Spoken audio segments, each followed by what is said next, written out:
So to come back and match that, look, if there's one thing that Belichick and New England deserves after the way they played against the Jets is certainly a sluggish start.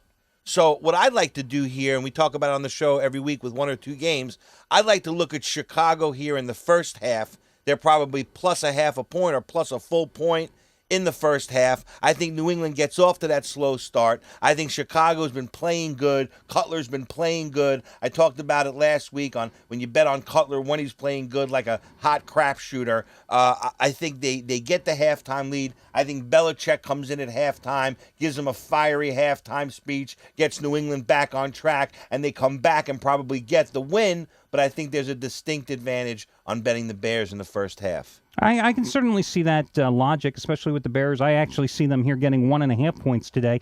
And Cutler has certainly played well. The last 4 games, he's averaged 219 yards a game, 68% completions, 8 touchdowns, only 3 interceptions, which normally with Jay Cutler, it's the other way around, 3 interceptions and 8 TDs. That's really darn good for him. He's gone from Santa Claus to Scrooge.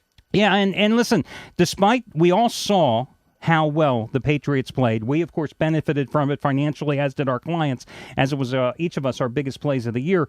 But let's not forget that the Patriots have one of the worst defenses in the NFL. Now, they were giving up almost 29 points a game going into the Jets. You hold the Jets to 3 after 12 games of the season. Well, sure, it's going to lower that average a bit, but they can't stop the run. They can't stop the pass. They don't have much of a pass rush. It's a very young, green defense. You've got a Lovie Smith coach defense here that's one of the best in the NFL, giving up just 16 points a game. Well, yeah, what New England really had going for them against the Jet offense was the Jet offense doesn't have a Schottenheimer. I mean, Brian Schottenheimer, probably the worst offensive coordinator in the league, decides to all of a sudden start the game in the 2-minute offense. At this point of the season, he's got no other answer but that. I think it's time for him to pack it in completely. And Jeff, and we'll get to your other game. And the other thing just to consider with this game, last time the Bears were home, 3.5-point underdog to the Philadelphia Eagles, who were coming in red hot.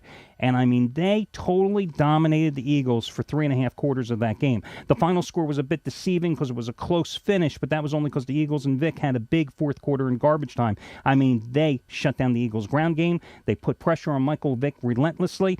True, Tom Brady just doesn't get sacked this season, but I think the defense is going to be able to rise to the occasion here. Now, what's the other game you wanted to touch on? Well, the other one is the Pittsburgh-Cincinnati game. I know the Bengals are a joke, but come on, do you really think Pittsburgh can cover the spread with all those injuries they got right now?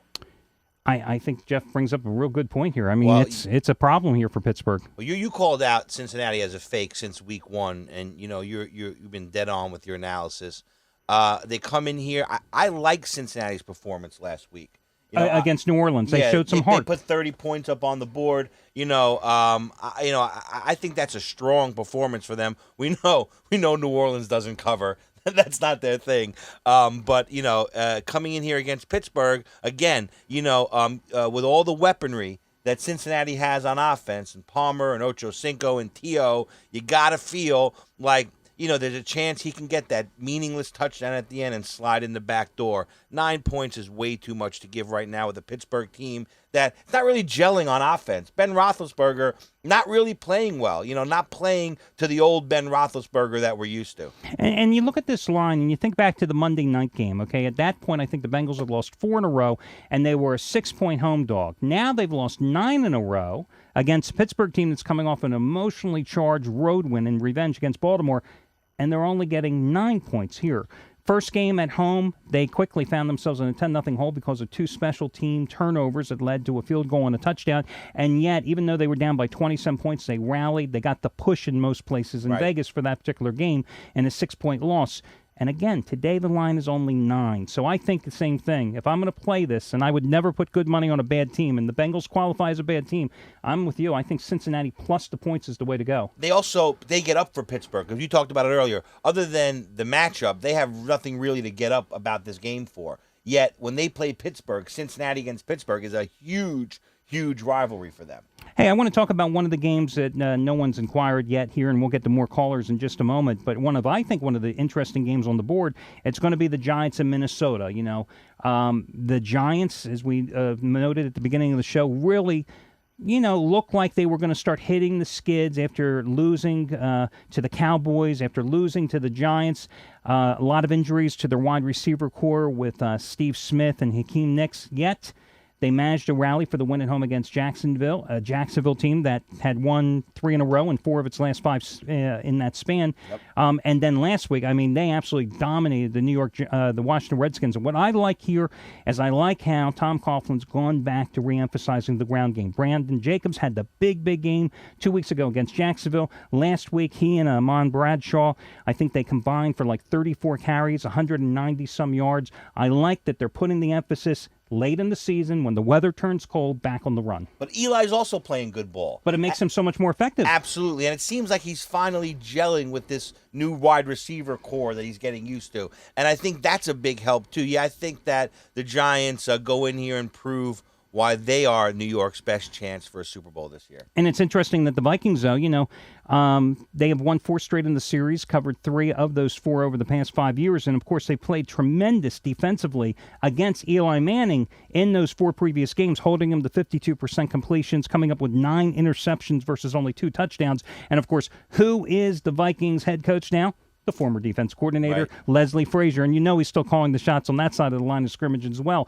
So he has certainly had the answer for the Giants and for Eli Manning in the past, and that's why I think you've got this game with the Brett Favre injury situation, et cetera, at so closely priced. But it's almost a must-win for the Giants. Oh, it's definitely a must-win for the Giants. Minnesota, not a lot to play for other than once again proving that they are better than their last coach, and this seems to be a theme. We'll see what happens with Denver this week. They're playing under that same theme. If they can continue the teams that get better when they fire their head coach. Yeah, and we'll go back to that, and we'll talk about that Denver game coming up and the coaching change and what it's meant so far in the league this year. Let's go back to the phones where we're going to pick up with Joe, who's calling from Atlanta. How you doing, Joe? Great. How are you guys today? Hey, Good. Joe. Let's get down to business. Let's do it. Question, my Atlanta Falcons, do you just lay it with them on the road this weekend against the pathetic Panthers, or is this the spot Atlanta maybe has a little bit of a letdown against the spread, playing second week in a row on the road now? Yeah, you know what? Betting against Carolina is like that well that you just need to keep going to until it goes dry. Trying to market time the Carolina Panthers and figure out when they're going to finally cover a game is like looking for a needle in a haystack. I think Atlanta's become a real team on both sides of the ball. They've really got my respect. There's no way that the Carolina wussies can hang with them. I say back to the well and lay the points. Well, Atlanta last week needed that big-time comeback late in the game to beat Tampa. But let's remember, the Bucs had circled that game since losing by 6 at Atlanta 3 weeks earlier. That was their game. That was their division game against the Falcons. They wanted it. They almost pulled it off, but once again failed against a division rival and a winning team. A couple of I think Tampa Bay beats Carolina by 20, so that's another. The problem here, though, is that you have to be at least cognizant of the fact that for the Falcons, it's their 3rd road game in 4 weeks. True. But they have won 6 in a row, covering 5 of those games. And Matt Ryan in that stretch has completed like 67% of his passes with 12 touchdowns, only 3 interceptions. Michael Turner, the last 3 games against Carolina, has really owned them, averaging about 105 yards a game. And, what can you say about a Carolina team whose only win was against San Francisco? And they were in the position the last 2 weeks on the road. 2 weeks ago at Cleveland, John Carney misses a 42-yard field goal as time expires that cost them a chance for a win. And then last week, they go up 14-0 at Seattle. I know that very well.